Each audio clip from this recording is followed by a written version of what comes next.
Hello boys of class 8. Welcome you to the online class of mathematics. I am your Vichitra sir.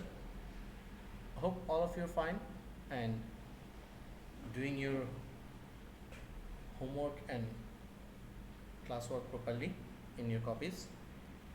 This should be very useful for you, important, and also because uh, your SBA marks depends on this.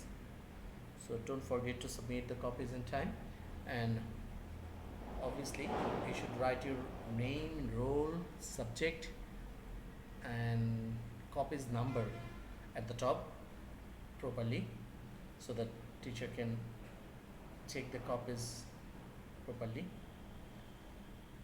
So help teacher to find their copies specifically and submit your copies in on the scheduled time. Now boys, so let us start today's session. Today we will do information and data, that is chapter 11, and from here we will do a creative today. That is, it is a chapter of statistics. So let's start today's session.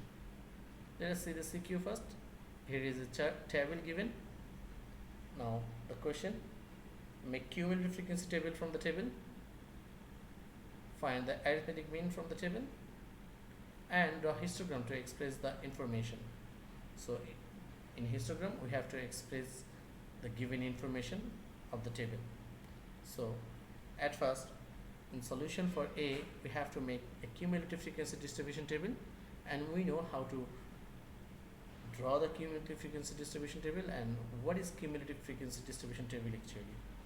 Cumulative frequency distribution or cumulative frequency is to add the current frequency with the previous frequency, and the total should be on that row. So let us see. Here is the cumulative frequency table. In the first column of frequency, it is only 10 because earlier there was no frequency.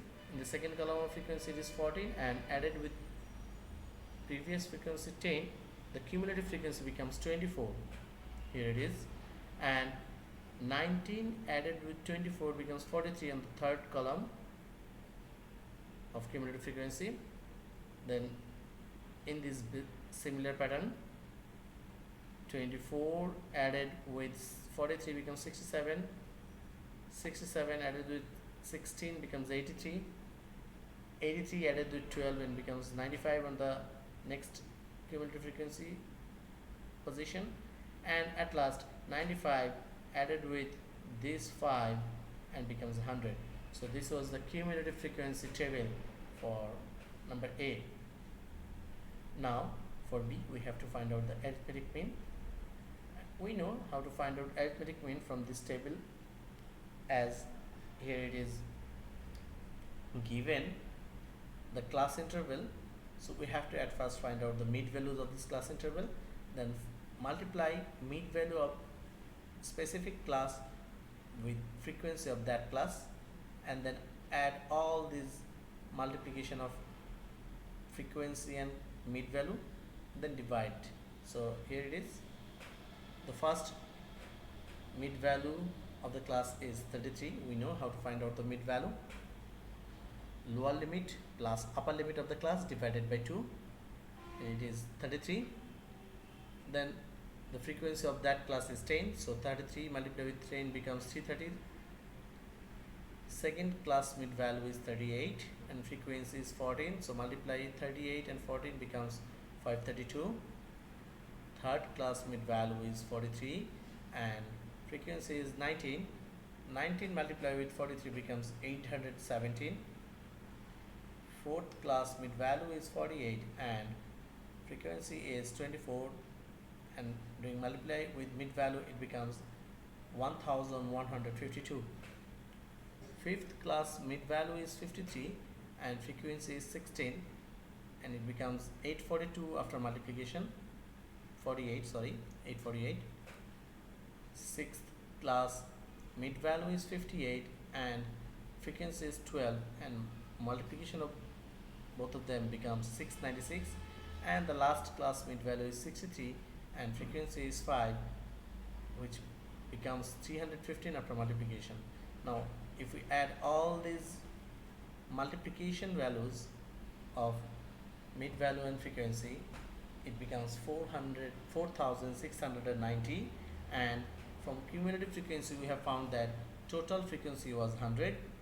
So we know the formula for arithmetic mean is sum of fi(xi) divided by sum of fi, like this, and the value of sum of fi(xi) is 4690 and sum of fi is 100, so it becomes 46.9.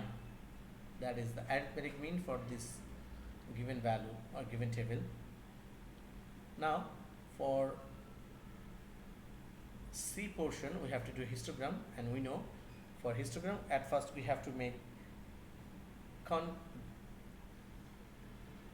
discontinuous class interval into continuous class interval.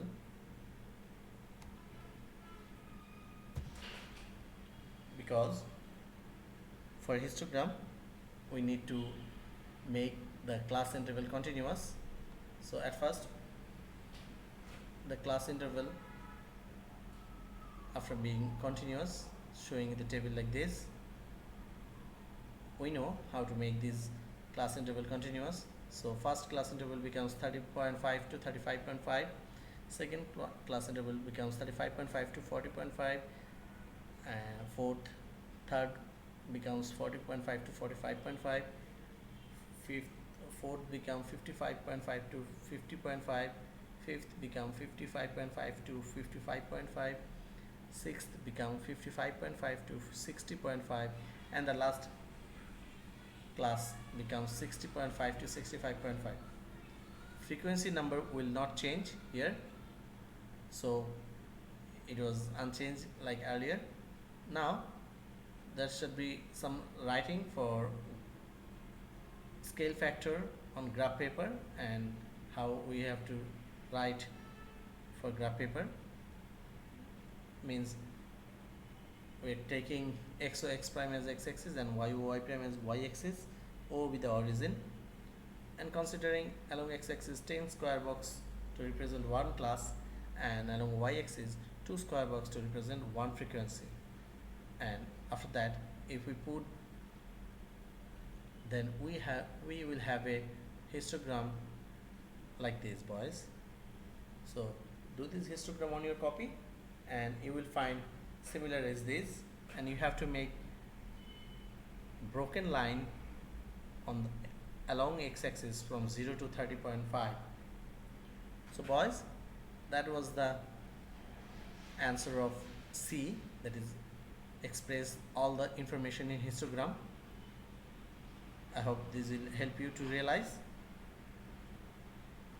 So hope this creative question will help you.